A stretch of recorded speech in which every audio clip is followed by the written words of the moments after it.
Hello students, in today's video we are going to see question answer of this chapter number 3, that is tides, 7th standard का है ये. Okay so चलिए देखते हैं फटाफट इसके question answer. Already first second chapters की videos uploaded हैं. इवन आपके हर एक सब्जेक्ट की वीडियोस अपलोडेड हैं, प्लेलिस्ट में चेक कर सकते हो. और कोई वीडियो चाहिए तो कमेंट में बताइए. अगर आपके पास नहीं है और आपको नीड है, उसकी ज़रूरत है, तो कमेंट में बताइए. Okay let's start. ये 7th स्टैंडर्ड का ज्योग्राफी का chapter number 3. Okay observe the figures 3.1. अच्छा ये क्वेश्चन देखिए. इस क्वेश्चन पे कई सारे क्वेश्चंस हैं. जैसे आपको ऑब्जर्व करना है ये 3.1 और 3.1 मतलब 3.1 का ए, 3.1 का बी. पेज नंबर 9 पे दिया गया टेक्स्ट बुक का. पेज नंबर चेंज हो सकता है थोड़ा बहुत. उसके क्वेश्चंस देखिए. Do the photographs show the same place और different places. The photographs show the same place, same है. अगेन यहाँ पे देखो क्या बोला गया. Observe and note the spread of water seen in both the photographs. तो यहाँ पे देखिए गया we can note that the sea water is very close to the coast. Coast के बहुत पास में है. और दूसरे में क्या है, बहुत दूर है. What is this natural event called. तो इसे बोलते हैं high tide and low tide. ये सब आपको पता ही होगा. मुंबई में रहते हैं तो समुद्र के बीचेस पे आप ज़रूर गए होंगे. और जब गए होंगे तो आपने देखा होगा हाई टाइड कब होता है, लो टाइड कब होता है. ठीक है, यहाँ पे इंपॉर्टेंट पॉइंट्स हैं जिसके क्वेश्चन आंसर जो लास्ट के ओरल टेस्ट होते हैं उसके क्वेश्चन आंसर आपको यहाँ पे मिल जाते हैं. तो इम्पोर्टेंट पॉइंट्स भी बहुत ज़रूरी है.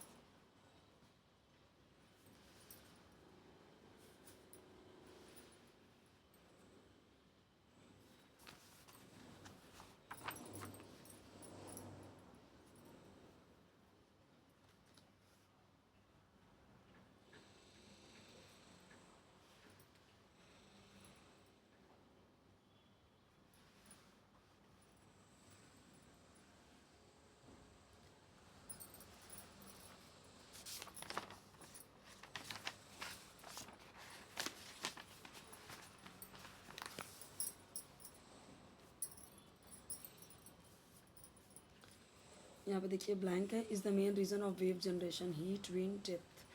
तो करेक्ट ऑप्शन क्या है, wind. High tide helps dash. यहाँ पे क्या आएगा, फिशिंग. 3 ऑप्शंस हैं. मीन्स हाई टाइड हेल्प करता है किसमें, फिशिंग एक्टिविटी में. The raised up portion of the wave is called ट्रॉफ.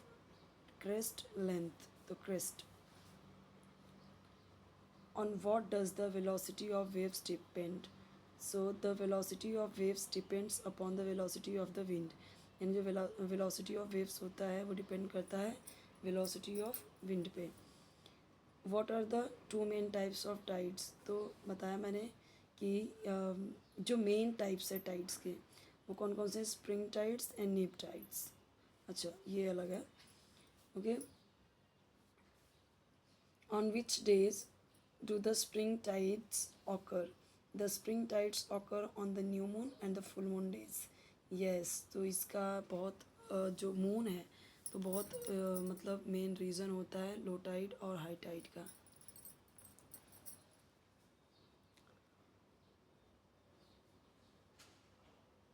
आगे के क्वेश्चंस देख लीजिए, यहाँ पे दिया हुआ है. अब इसे कॉन्सेप्ट जो है वो बताना है. क्रेस्ट क्या है, the crest the raised up portion of a wave is called crest. यानी जो रेस्ड अप पोर्शन होता है, जो उठा हुआ वेव, वेव का जो उभरा हुआ भाग है, जो उठा हुआ है, रेज हुआ है, उसको एक क्रेस्ट बोलते हैं. ट्रफ क्या है, the depressed portion of a wave is called tough. यानी कि जो नीचे है ये क्या है, ये ट्रफ है. सुनामी क्या है, डिस्ट्रक्टिव वेव्स. सुनामी क्या है, बहुत ऊंची ऊंची लहरें, कई फीट ऊंची लहरें. और ये क्यों होता है, सो जो समुंदर के नीचे वॉल्केनिक एरप्शन होता है या अर्थक्वेक होता है तो ये होता है, तब सुनामी आती है. अब जैसे जब हम देखते हैं कि ज़मीन पे जब ऐसे नीचे से भूकंप आएगा तो चीज़ें ऊपर की तरफ ऐसे ब्लास्ट होंगी, ऊपर की तरफ ऐसे उड़ेंगी. तो जब पानी में आया तो पानी में भी तो ये अभी फ्लोर है, उसके ऊपर पूरा पानी है. मान लो ये समुंदर का फ्लोर हुआ, उसका बोलते हैं यहाँ फ्लोर हुआ, ज़मीन हुआ, और ऊपर एकदम पानी है. बट नीचे ज़मीन तो है ना. और जब ज़मीन है तो नीचे तो सब कुछ है. जैसे हम ज़मीन के नीचे देखते हैं चीज़ें होती हैं. तो अब ज़मीन है तो वहाँ पेड़ पौधे भी होंगे, जानवर भी होंगे, तो डिफरेंट टाइप्स के होंगे, माउंटेन्स भी होंगे। तो जब बड़े बड़े माउंटेन्स हैं तो वहाँ पे ज्वालामुखी भी फटेंगी, ठीक है। और जब ज़मीन है तो वहाँ पे भूकंप भी आएगा, उसकी वजह से सुनामी होता है। In what way will the following depend on the tides. देखिए swimming, steering a ship, fishing, salt pans, going to coastal areas for trips. तो देखिए स्विमिंग, देखिए while entering the sea one must take adequate information of timings of the tides. ये बहुत ज़रूरी है, आपको क्या टाइड का आने वाला टाइम है वो जानना ज़रूरी है, इन्फॉर्मेशन लेके जाइए। Swimming in a deep sea during tides can lead to serious accidents. During high tides it is always safe to swim in shallow waters near coast. नज़दीक मतलब किनारे किनारे में ही ना हो, अंदर जाने की ज़रूरत नहीं है। Steering a ship, ships can move up to the ports during high tides. High tides के दौरान जो शिप होते हैं मूव करते हैं, ठीक है, टू द पोर्ट्स की तरफ। Therefore, one must steer a ship by taking into account the timing of the tides। यहाँ पे भी टाइड के बारे में जानकारी ज़रूरी है। फिशिंग के लिए भी टाइम का जानना बहुत ज़रूरी है कि कब आएगा हाई टाइड, ठीक है। सॉल्ट पैन, और हाई टाइड के दौरान क्या होता है, sea water can be stored in salt pans, from this water salt can be obtain. आपने बना लिया है तो जब ऊंची ऊंची लहरें उठेंगी तो ही वो पैंस में जाएंगी, पैंस में जाएंगी तो वहाँ पे नमक इकट्ठा होगा। Going to coast areas for trips, अगर ट्रिप के लिए जा रहे हैं, so one must have details about the timings. Yes, correct है, one must have details about the timings of the tides, structure and slope of the coast, rocky areas, streams near the coast before entering the sea waters for enjoyment। enjoyment के लिए जा तो रहे हो ठीक है, but उसके बारे में सब कुछ जानकारी ज़रूरी है, अवेयर होना ज़रूरी है, अलर्ट होना ज़रूरी है। If there is high tide at 7 a.m., find the timings of the next high tide, high and low tides on the same day at a given place। देखिए अगर हाई टाइड 7 बजे है, the timing of the next low tide and high tide will be approximately 1:12 p.m. and 7:25 p.m. respectively। कितने बजे होगा, 1 बजे दोपहर में होगा या शाम 7 बजे होगा, ठीक है, 1 बजे दोपहर और शाम 7 बजे तक, मतलब यानी अप्रॉक्सीमेटली ये एक 12 पे एक यानी कि 1:12 पे आपका दोपहर को होगा और 7:25 पे होगा, ठीक है, high tide low tides. If at Mumbai 73 degree east meridian there is high tide at 1 p.m. on Thursday, then on which other meridian will there be high tide to state the reason। if at Mumbai 73 degree east meridian there is high tide at 1 p.m. on Thursday के दिन होगा, then on 107 degree west meridian 2 there will be high tide।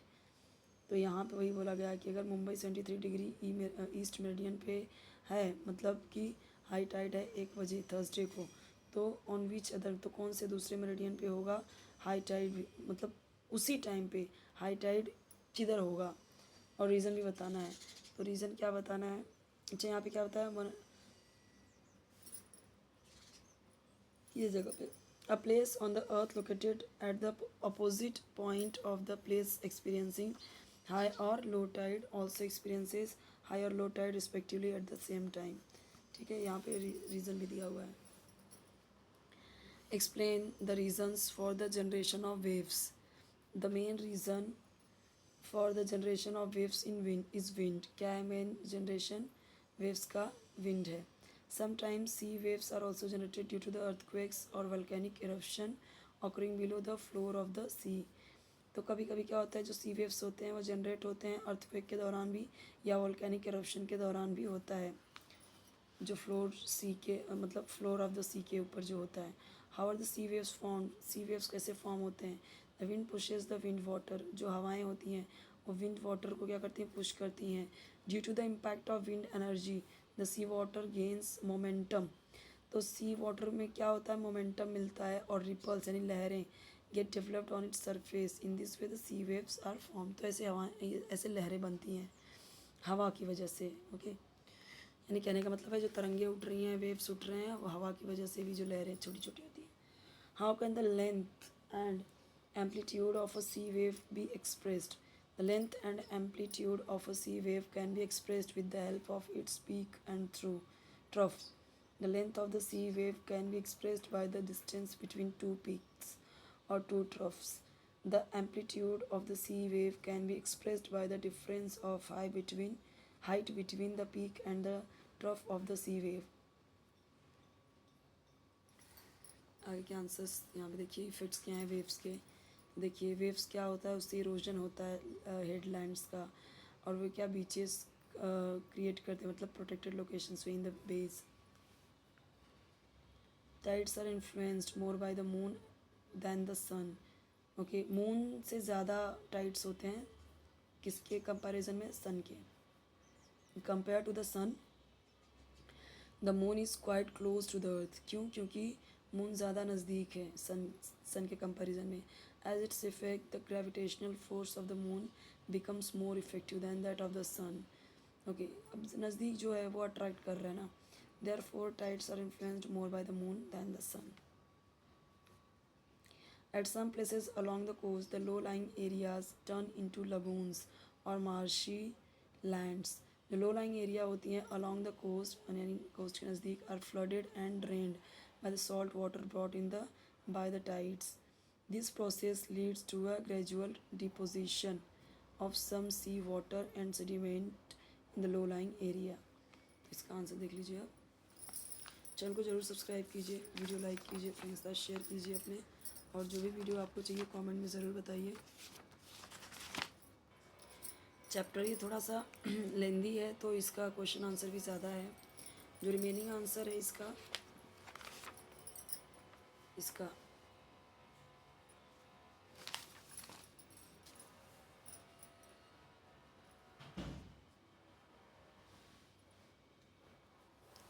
C waves break in the coastal zone. तो wind energy जो होती है वो क्या generate करती है, sea waves. It makes sea water move up and down and slightly forward and backward. Waves transmit the energy contained in them towards the coast. Okay, देख लीजिए इसका आंसर, डिफरेंस है, इजी है ये सारे।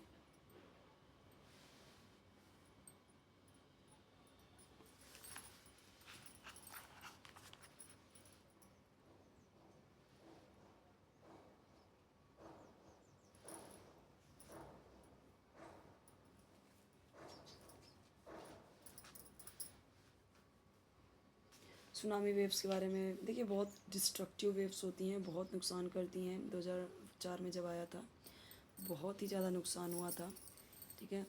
श्रीलंका में आया था, बट साउथ इंडिया का भी कुछ पार्ट हमारा हुआ था अफेक्टेड, ठीक है।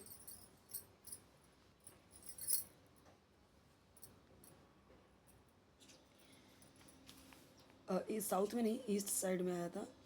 यहाँ पे देखिए दिया गया, tsunami waves assume a great height shallow waters near the coast, यानी किनारे पे भी बहुत बड़ी बड़ी लहरें देख सकते हैं हम अगर सुनामी आएगा तो।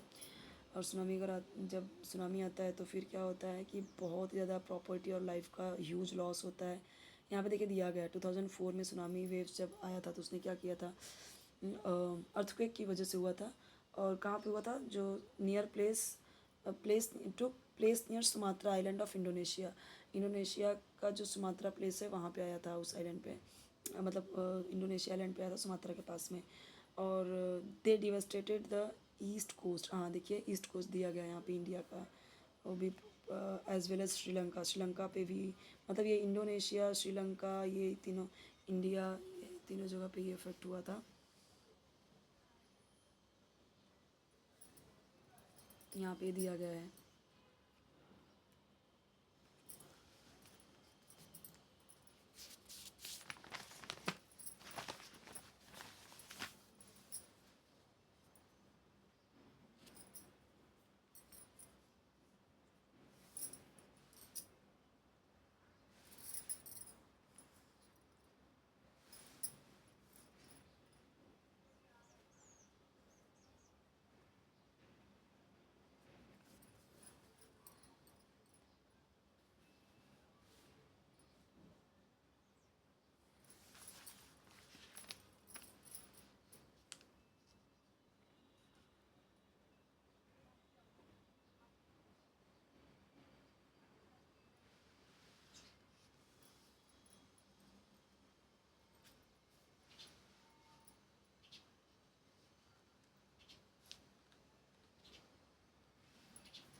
ये आंसर काफ़ी लेंदी है, यहाँ पे हम देख रहे हैं।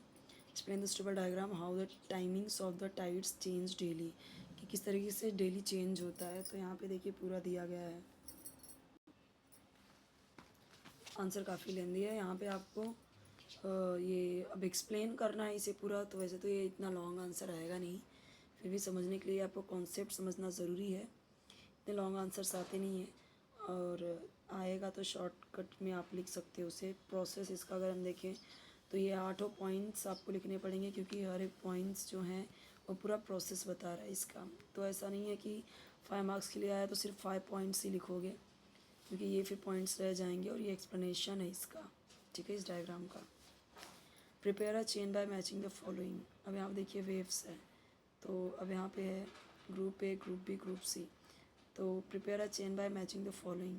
Waves at phase of the moon quarter, objects get thrown towards the outer side.